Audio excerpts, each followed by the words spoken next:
안녕하십니까. 인문학당 달리 박선정입니다. 오늘은 저와 함께 유명한 영화 한 편 보실까요? 2010년에 개봉되었었고요. 올해 2020년 초에 또다시 재개봉되면서 엄청난 화제를 불러일으켰던 크리스토퍼 놀란 감독의 인셉션이라고 하는 영화입니다. 보셨습니까? 네. 제 나이 또래의 분들은요, 아마 못 보신 분들 또는 안 보신 분들도 좀 있을 것 같고요. 보신 분들 중에서도 이게 도대체 무슨 내용이지 하는 분들도 많습니다. 그런데 의외의 반응은요, 젊은 연령대의 분들은요, 거의 뭐 환호를 합니다. 너무 멋진 영화다. 그리고 신기하게도요, 이 영화를 굉장히 잘 이해를 합니다. 특히 젊은 분들이요. 그래서 혹시 지금 이 동영상 강의를 보고 계시는 약간 나는 젊다고 생각을 하는데 난 이 영화를 안 봤다 하는 분들은 꼭 이 영화를 한번 보셨으면 좋겠고요. 이 영화가 이해가 안 된다 하는 분들 역시 오늘 이 짧은 강의를 듣고 나서 한번 다시 보시면 어떨까라는 생각을 합니다. 예. 자, 그러면은 이 영화는요. 제가 이 영화를 선택한 이유 중에 하나가 바로 이 영화 속에는 우리가 잘 알고 있는 프로이트의 꿈의 해석이라고 하는 이 유명한 이 책 한 권이 거의 압축되어 있는 그러한 영화이기 때문입니다. 그래서 이 영화가 그 단순히 뭐 그 액션 무비 또는 미래공상과학 영화 뭐 이런 식으로만 해석되기에는 너무 아까운 영화다라는 의미에서도 다시 제가 한번 생각을 해보자고 가져온 영화고요. 그리고 프로이트의 꿈의 해석뿐만 아니라 20세기의 그 문화학자로서 아주 유명한 장 보들리아르라는 이제 이론가가 있거든요.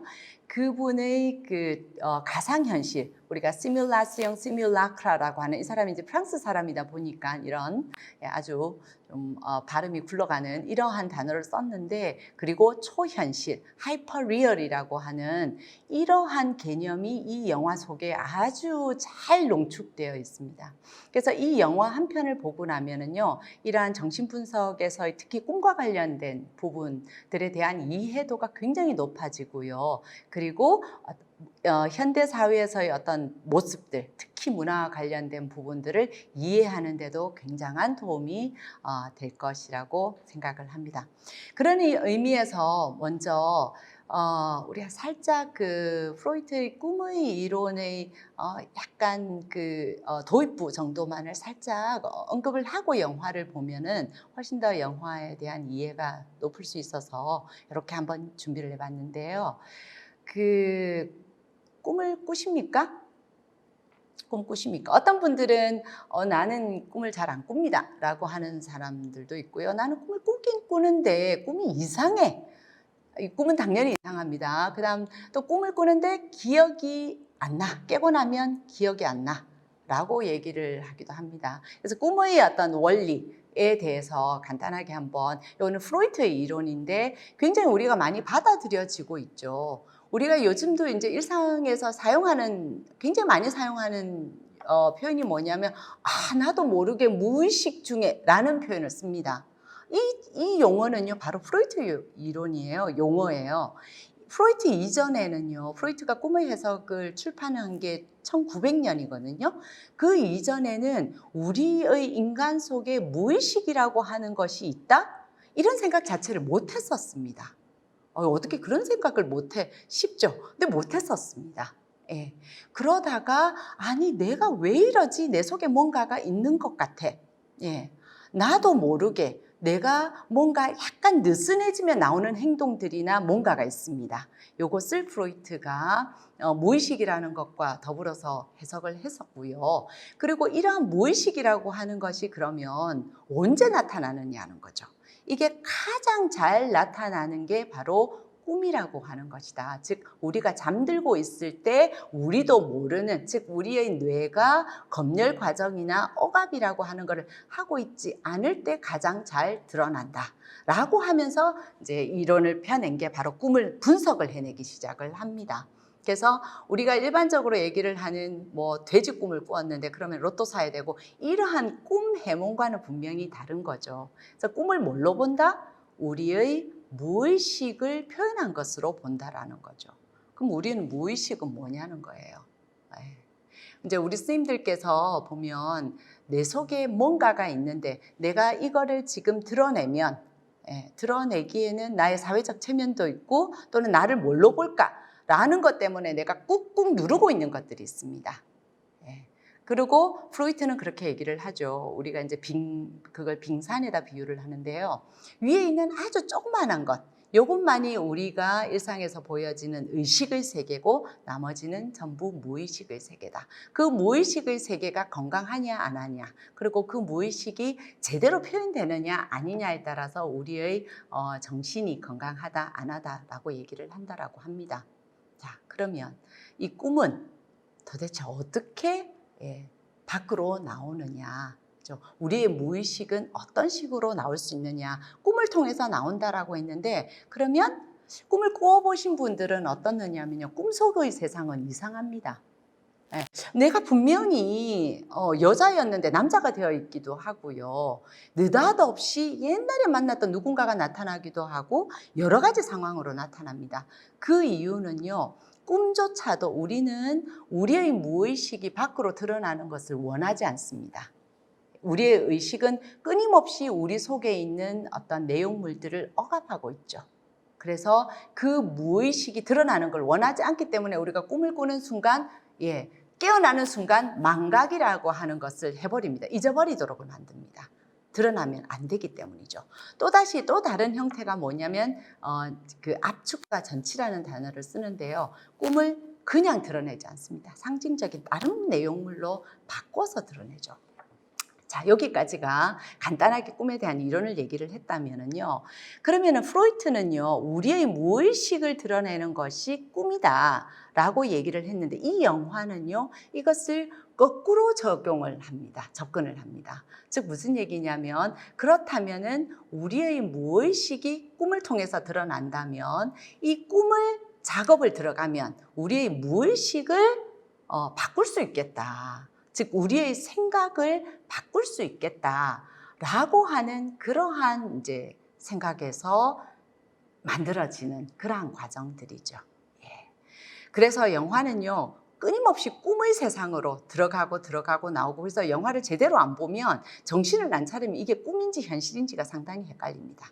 자, 영화 속의 주요 등장 인물들을 통해서 간단하게 영화의 이제 전반적인 스토리를 얘기를 하자면요, 코브 주인공이죠. 그리고 꿈을 설계할 수 있는 인물입니다. 하지만 아내가 죽으면서 만들어 놓은, 즉 이 남편으로 인해서 자기가 죽을 수밖에 없었다라고 하는 그런 덫을 만들어 놓죠. 그러면서 지명 수배자가 되면서 가족들에게 돌아가지 못하는 상황이 되어 있습니다. 사이토는요, 이 코브에게 엄청난 제안을 하면서 어떤 꿈을 조작해 줄 것을 다른 사람, 즉 피셔라고 하는 재벌 2세의 꿈을 조작해 달라고 의뢰를 하는 의뢰인입니다. 아서는요, 코브의 오랜 파트너이면서 끊임없이 같이 꿈 작업을 하는 인물이고요. 임스 역시 그러한 인물이고, 여기서 가장 중요한 또 다른 인물이 바로 에리아드네라고 하는 여성이 나오죠. 여주인공이 나오는데요. 이 인물은 코브가 꿈을 설계하는 데 있어서 끊임없이 자기의 무의식의 개입으로 인해서 꿈이 제대로 되지가 않습니다. 설계한 대로 되지가 않죠. 그러다 보니까 코브나 다른 사람들의 무의식을 잘 모르는 제3자가 필요합니다. 그 꿈을 설계하는 그 제3자로서 등장하는 인물이 바로 에리아드네인데요. 에리아드네는 아시다시피 그 그리스 신화에서 미노타사우루스라고 하는 반인반수의 괴물을 죽이고 나서 그 미궁에서 미로에서 빠져나오도록을 테세우스라고 하는 아테네 왕자가 빠져나오도록을 돕는 크레타 섬의 미노스 왕의 딸이죠. 그런 의미에서 에리아드네는요, 지금 꿈의 이 미궁 속에 빠져서 헤매고 있는 이 코브를 다시 현실 세계로까지 안내하는 안내자의 역할을 한다고 볼 수 있습니다. 그렇게 보자면은요, 코브의 상대라고 할 수 있는, 코브를 끊임없이 방해하는 이 멜, 즉 안에 멜은요 어쩌면 반인반수의 미노사우루스를 상징하고 있는 것은 아닌가라는 생각도 할 수 있습니다. 왜냐하면 멜은요 실제 인물이 아니거든요. 코브의 무의식이거든요. 예. 그러면 영화를 같이 아주 짧게 압축을 해놨거든요. 한번 같이 보도록 하겠습니다. 영화의 첫 장면이죠. 예, 이것 역시 꿈속의 꿈 장면입니다. 그런데 이미 이 의뢰인인 사이토는요 이게 꿈이라는 것을 알아차려 버리는 순간입니다. 아유 큰일 났네. 예. 그렇지만 사이토를 다시 꼬드겨 가지고 그 비밀을 알아낼 거야. 걱정 마라고 얘기를 하는 장면이고요. 그런데 이 장면에서 갑작스레 이 상황에서 등장을 하면 안 되는 아내가 등장을 합니다. 예, 그렇게를 하니까 친구인 아서가 아니 우리 일하고 있는데 왜 나타나라고 얘기를 하죠. 그리고 이 아내 멜은요 사사건건 이 코브가 일을 하는 곳마다 나타나서 방해를 합니다. 이것은 아까도 얘기를 드린 것처럼 꿈속의 또다시 2단계의 꿈속 그리고 금고속의 비밀을 찾아서 나옵니다. 그런데 또다시 방해 공작을 하죠. 누굽니까? 아내 멜의 방해 공작입니다. 꿈속에서 이렇게 죽으면 다시 그 윗단계로 즉 깨어나게 되죠. 예. 자, 깨어난 겁니다. 그리고 또다시 꿈 작업을 하는 거죠. 지금 아서는 윗단계에 있는 거고요. 코브는 그 아랫단계의 꿈속에 아직 깨어나고 있지 않은 상황입니다. 이미 꿈은 설계된 대로 지금 꿈을 꾸는 거거든요. 자, 이게 전부 꿈이죠. 자, 이제 거의 해내야 되는 임무를 완수하려고 하는 순간입니다. 자, 이게 윗단계의 역시 이것도 현실 같지만 이건 꿈입니다. 이게 이제 윗단계에서의 코브고요. 깨어나야만 하는데 못 깨어나니까 드디어 답을 어디를 합니까? 킥을 사용하라고 얘기를 하죠. 자, 이 킥이라고 하는 게 꿈속에서 어떤 자극입니다. 아주 강한 자극. 그 자극에도 안 깨어나는 경우에는 어떻게를 합니까? 죽여버리죠. 그러면 그 꿈에서 깨어나서 현실로 돌아오는 겁니다. 아무리 깨워도 안 되니까 물에 빠뜨려 버리죠. 미리 준비를 하고 있었던 겁니다. 못 깨어날 것을 대비를 해서. 자, 이 장면 아주 유명한 장면이죠. 그리고 이것은요 꿈의 이론을 그대로 반영하고 있습니다. 현실은 아니죠. 꿈은 현실을 반영한다.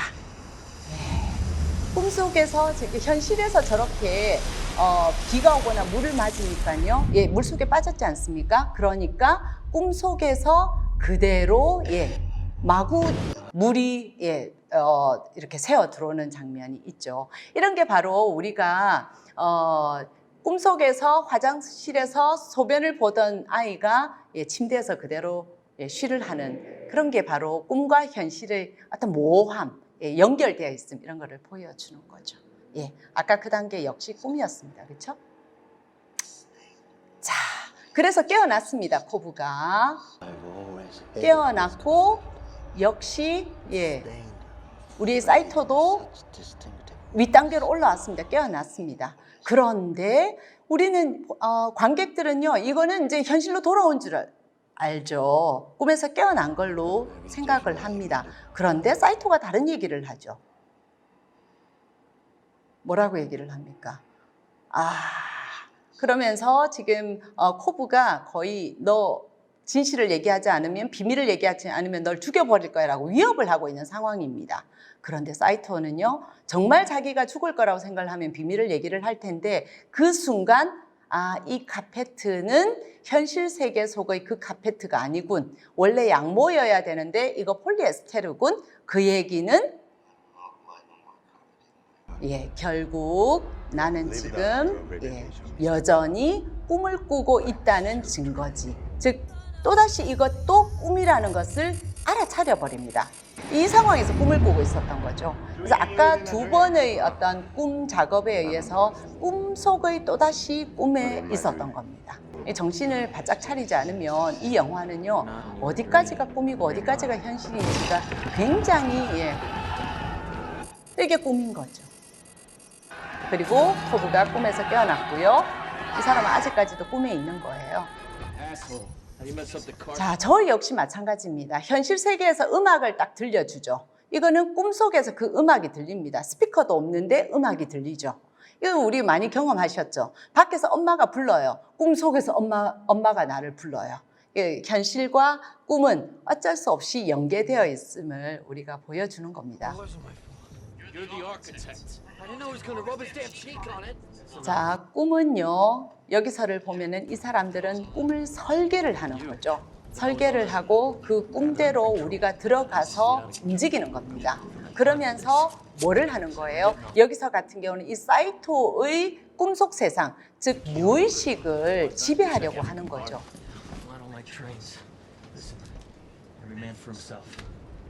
자, 이게 현실입니다. 자, 결국 이 작전이 실패를 한 것은요, 코브의 아내의 개입입니다. 느닷없이 거기서 왜 아내가 등장을 하겠습니까? 아내는 이미 죽은 지 오래입니다. 이건 뭐예요? 꿈은 아까 뭐라고 얘기를 했어요? 무의식, 그 꿈꾸는 사람의 무의식입니다. 즉 코브의 무의식인 거죠. 예, 코브의 무의식 속에 있는 그 아내에 대한 죄책감, 자기의 아내는 자기로 인해서 죽었다라고 생각을 합니다. 그러다 보니까 아내는 자기를 미워할 것이고 자기가 하는 일마다 나타나서 자기를 해방할 것이라고 생각을 하는 그 코브의 무의식이 아내를 소환하는 거죠. 실질적으로 아내가 등장을 하는 것은 아니지 않습니까? 그렇죠? 자, 그러다 보니까 이 꿈을 설계를 하는 제3의 인물이 필요하죠. 그게 아까 얘기를 드린 것처럼 에리아드네입니다. 그리고 이 에리아드네의 이 꿈속 활약은요, 대단하죠.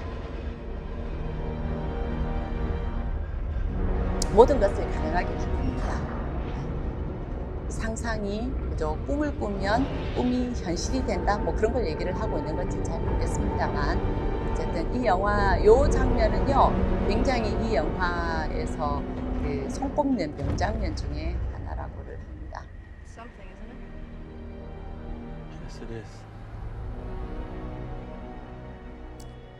저게 상징하는 거는요, 우리가 꿈을 꾼다라고 하는 것은 우리가 어떻게 설계를 하느냐에 따라서, 즉 우리가 어떤 생각을 하느냐에 따라서 꿈을 꿀 수 있고, 그 꿈이 어떻게 생각하면 우리의 무의식에도 거꾸로 작용을 할 수도 있다라는 그런 메시지를 담고 있는 것 같습니다.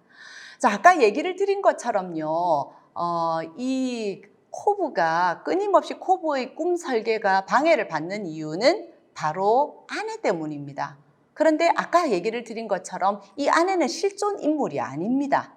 이 아내는 누구로 인해서 오히려 코브의 무의식에 의해서 끊임없이 들여오는 그러한 존재인 거죠. 뭔 얘기를 하는 것 같습니까?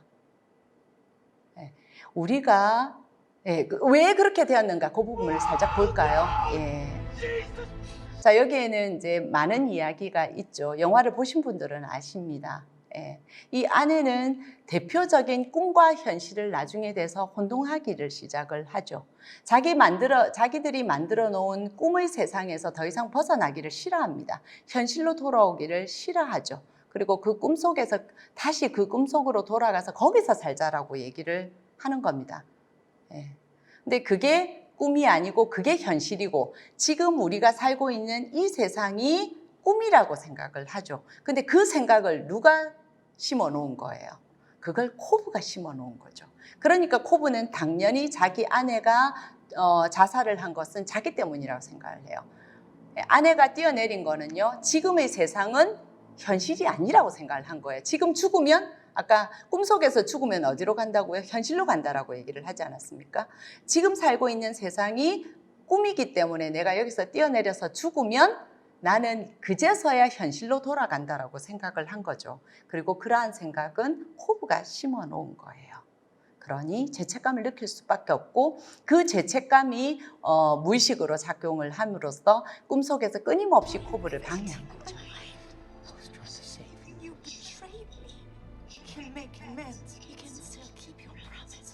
자, 그러면서 멜은요, 아내 멜은 끊임없이 코브에게 다시 자기와 돌아가자고 이야기를 합니다. 이 역시 마찬가지입니다. 이건 누구의 생각이란 얘기예요? 호흡의 생각인 거죠. 이 아내가 이제 더 이상 나타날 수도 없습니다. 예, 꿈속에서 끊임없이 나타나서 자기에게 돌아가자고 이야기를 하는 이것은 누구의 목소리라는 얘기예요? 호브 자신의 목소리입니다. 자기의 무의식이죠. 뭐예요? 이게 소위 말하는 프로이드가 얘기하는 죽음 충동입니다. 예, 자기도 돌아가고 싶은 거예요. 더 이상 너무 괴로운 거예요. 예, 자기 아내에 대한 죄책감? 이런 걸로 인해서 시달리느니 뭐 하고 싶다? 나도 그냥 죽음으로 돌아가고 싶다. 나도 죽고 싶다. 가장 편안한 상태로 돌아가고 싶다. 이게 죽음 충동이거든요. 이러한 죽음 충동, 예, 이런 것에서 데리고 나오는 게 누구라는 얘기예요? 에리아드입니다. 그것은 당신의 무의식이야. 를 일깨워주죠. 예. 자, 또다시 코브는요, 고민을 해야만 합니다. 하지만 쭉 일련의 사건들을 계속 겪으면서 중간에 제가 편집 과정에서 포함을 시키지 않았지만 에리아드네가 끊임없이 이야기를 합니다. 당신 아내로부터 벗어나야 돼. 당신 아내는 찐짜가 아니야. 라고 얘기를 하죠. 그리고 코브는 이제는요, 이 모든 것들이 뭐다? 자기의 무의식이라는 것을 깨닫습니다. 그리고 메리 얘기를 하죠. 예, 우리 같이 늙어가자고 약속을 했잖아. 그러니까 우리 이미 림보 세상에서, 그 꿈의 세상에서 50년을 살았던 거예요. 예. 그러니 이제는 당신을 떠나보내겠어. 이건 무슨 얘기예요? 계속 제가 하는 얘기가, 이것은 호브가 자기 자신에게 하는 이야기입니다. 내가 그녀를 떠나보내지 못해서 끊임없이 내가 자꾸만 소환해내는 거죠. 이게 바로 뭐예요? 우리가 지난번에 햄릿에서 이야기를 했었던 기억의 감옥이라고 하는 게 바로 이겁니다. 내가 만들어 놓은 기억, 예, 내가 그 속에 갇혀 있는 거죠. 예, 그것이 나의 무의식 속에서 끊임없이 나를 방해하는 겁니다. 그래서 우리 선생님들도 일상생활에서 사실 내가 나의 일을 끊임없이 방해하는 무언가, 그것은 알고 보면 외부에 실제로 존재하는 현실이 아니라 나의 무의식 속에 있는 나의 어떤 열등감, 예, 나의 죄책감, 내 속에 있는 어떤 부정적인 어떤 것, 이것일지도 모릅니다. 그런 이야기를 생각을 해볼 수 있죠. 결국 이러한 모든 과정을 거치고 나서 우리의 코브는요, 아내를 떠나보낸다. 이 얘기는 과거의 나의 기억의 감옥으로부터 내가 벗어나오는 것을 얘기를 하고요. 아까 얘기를 드린 것처럼 마치 미노사우루스를 해치우고 내가 그 미궁으로부터 빠져나온 것과 같은 그러한 일련의 모습인 거죠. 그리고 드디어 현실로 요것은 이제 미결이죠. 예, 왔다라고 볼 수도 있고요. 많은 분들이 이 이제 결말에 대해서 퀘스천 마크를 달고 있고, 이것이 돌아온 것이냐 아니냐, 를 가지고 많은 토론이 이어지고 있죠. 역시.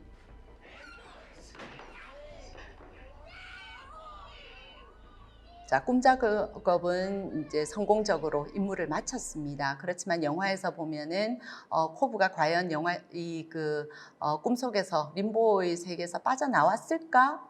못 빠져나왔을까? 중간에 현실의 모습이 보이지만 그게 진짜 현실일까? 또 다른 꿈일까?를 관객으로 하여금 헷갈리게끔 만들어 놓았습니다. 그리고 끊임없이 현실을 보여주는 하나의 상징 물질이었던 이 토템 있죠. 예, 토템이 마지막 장면에서 넘어질 듯 하면서 끝내 넘어지지 않는 걸로 영화는 끝나죠. 저렇게 쓰러질 것 같은데, 쓰러지지 않는 것으로 영화는 끝이 납니다. 그래서 많은 관객들이 코브는 끝끝내 림보에 갇혀버리고 말았어로 해석을 하는 분들도 있고요. 아니야, 여러 가지 이유로 결국은 거기서 빠져나왔을 것이다 라고 해석을 하는 분들도 있습니다. 자, 그러면 이제 이 영화에 대해서 조금 더 이야기를 나눠보겠습니다. 영화 잘 보셨습니까? 영화 편집이 제가 한 거여가지고요. 그 자막과 영화 대사 그런 장면들이 조금씩 안 맞기도 한데요.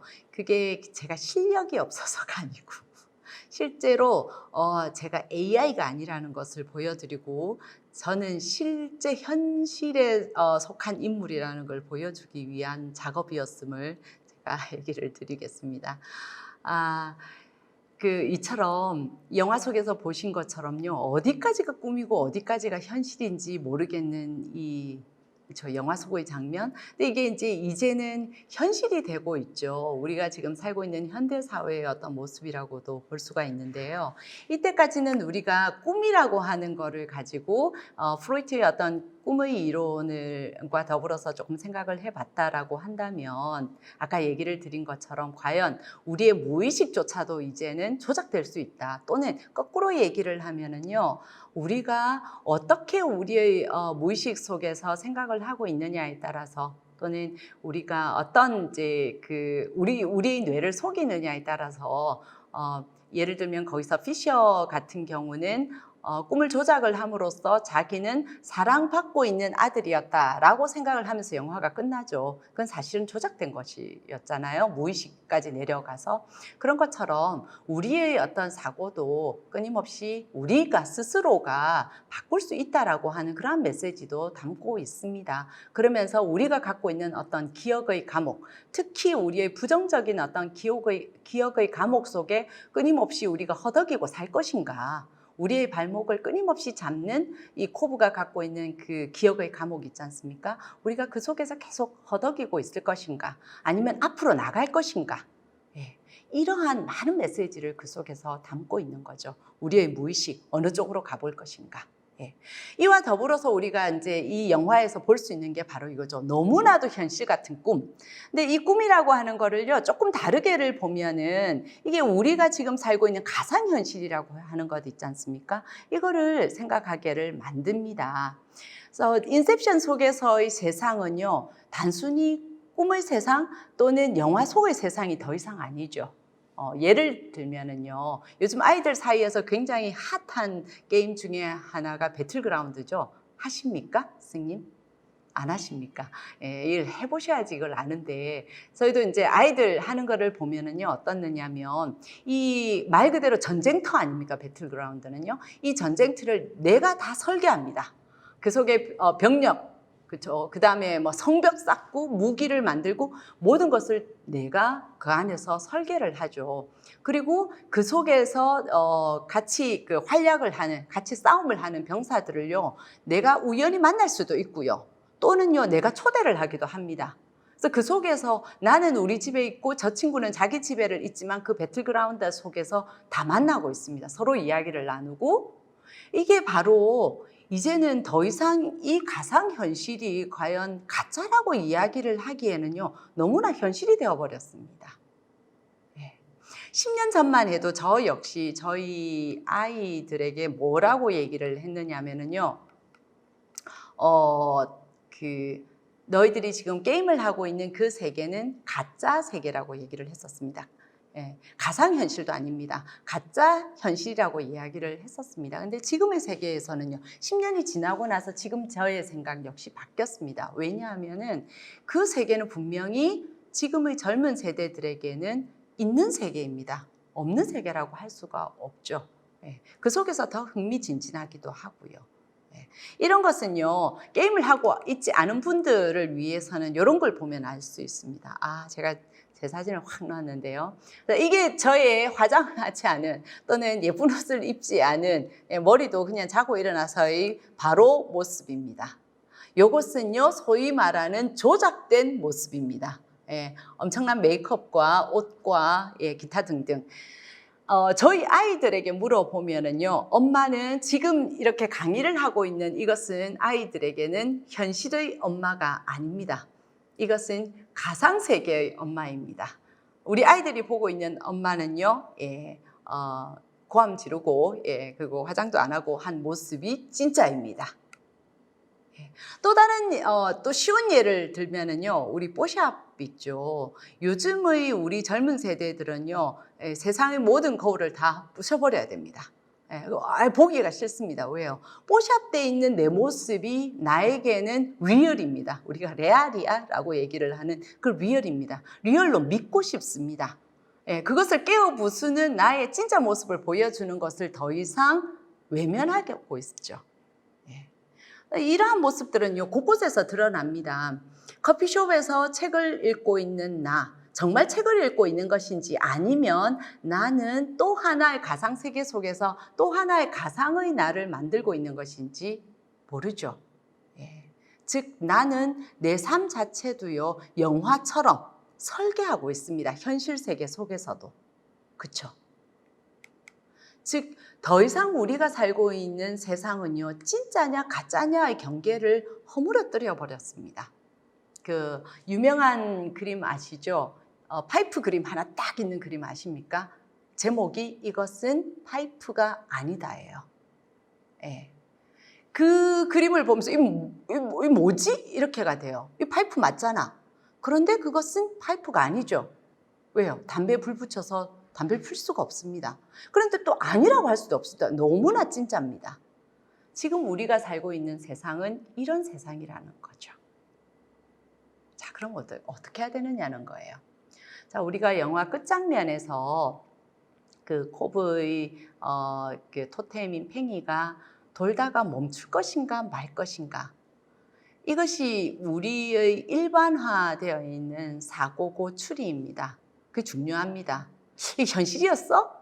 끝이 어떻게 된 거야? 라고 우리는 일반적으로 생각을 합니다. 그런데 이 놀란 감독은요, 역시나 놀라운 사람입니다. 그게 중요하지 않다라는 메시지를 던지고 있는 거죠. 예, 멈추든지 말든지, 또는 이게 지금 보여주고 있는 이것이 현실이든지 아니든지 그게 과연 중요한가? 이때까지 당신이 쭉 영화 속에서 보아왔던 그 과정들이 중요한 것이지, 이 결과가, 이 결론에서 이 사람이 현실로 돌아왔는지 아닌지 이것이 중요한가? 이게 바로 포스트 모던이죠. 예, 굉장히 멋진 영화입니다. 그래서 결론은요, 예, 영화 중간에 제가 굉장히 좋아하는 장면인데요, 수없이 우리가 첫 시간부터 쭉 나오는 게 바로 이 거울이죠. 예, 여기서도 거울이 등장을 합니다. 거울이 끝없이 이어져 있으면서 그 속에 끝없이 에리아드네와 코브가 쫙 나타나죠. 그거를 이 에리아드네가 손으로 그 거울을 만지는 순간 그 거울이 다 무너집니다. 그리고 에리아드네는 그 거울 속의 세상으로 들어갑니다. 이것이 꿈속의 세상인지 아니면 현실의 세상인지, 예, 지금의 세상은 이 경계 자체가 모호해졌다는 겁니다. 중요한 거는요, 그 세상 속으로 들어가는 것이 중요하죠. 이것은 우리가 너무나 잘 알고 있는 플라톤의 그 동굴 우화 있지 않습니까? 우리가 살고 있는 동굴 속에서만 사는 사람들은 동굴 안에 있는 그 그림자가 실제인 줄 알죠. 동굴 밖의 세상을 모릅니다. 동굴 밖에 세상이 있다고 해도 모릅니다. 예. 이걸 다 함축하고 있는 영화라고 볼 수 있죠. 저 밖으로 나가봐. 그것이 진짜냐? 가짜냐? 이것이 중요하지 않다라는 거예요. 내가 그 속에 들어가는 것이 중요하다라는 거죠. 그런 의미로 본다면 저는 개인적으로요, 지금 우리 아이들이 하고 있는 게임 속의 세상, 그것도 내 아이가 직접 들어가서 그 속에서 즐기고 있고 뭔가를 하고 있다면 그것은 그 아이에게 진짜 세상인 것입니다. 그리고 이 바깥의 세상 역시 진짜 세상인 거죠.